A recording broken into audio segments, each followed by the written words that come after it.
கன்னியாகுமரி அருகே அரசு பள்ளியில் மாணவிகள் மது அருந்திய விவகாரத்தில் டெலிவரி நபர் போலீசாரிடம் சிக்கியிருக்கிறார். சம்பவத்தை மறைக்க பள்ளி தலைமை ஆசிரியை செய்த செயலும் சர்ச்சையை ஏற்படுத்தியுள்ளது. மாணவிகள் மது அருந்திய விவகாரத்தில் நடந்தது என்ன?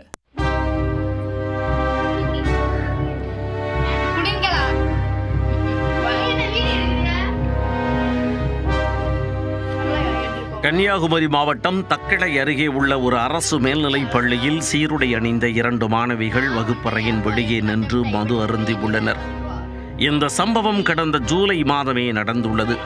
மாணவிகள் மது அருந்தியதை அங்கிருந்த சக பள்ளி மாணவர்களே தங்களது மொபைல் போனில் வீடியோவாக பதிவு செய்துள்ளனர்.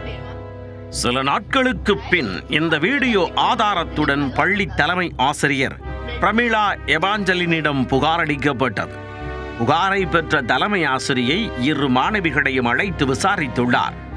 பள்ளிக்கு அவப்பெயர் வந்துவிடக் கூடாது மற்றும் தன் மீது நடவடிக்கை பாய்ந்துவிடக் கூடாது என்ற தப்பிக்கும் நோக்கத்தில் இந்த சம்பவம் வீட்டில் வைத்து நடந்தது என்று மாணவிகளிடம் வலுக்கட்டாயமாக எழுதி வாங்கியதாக தெரிய வந்துள்ளது.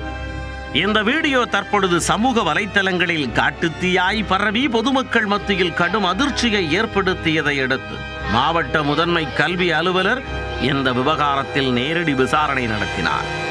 தவறை மறைக்க முயன்ற குற்றத்திற்காக பள்ளி தலைமை ஆசிரியை பிரமிளா எவாஞ்சலினை உடனடியாக பணியிட மாற்றம் செய்து உத்தரவிட்டனர்.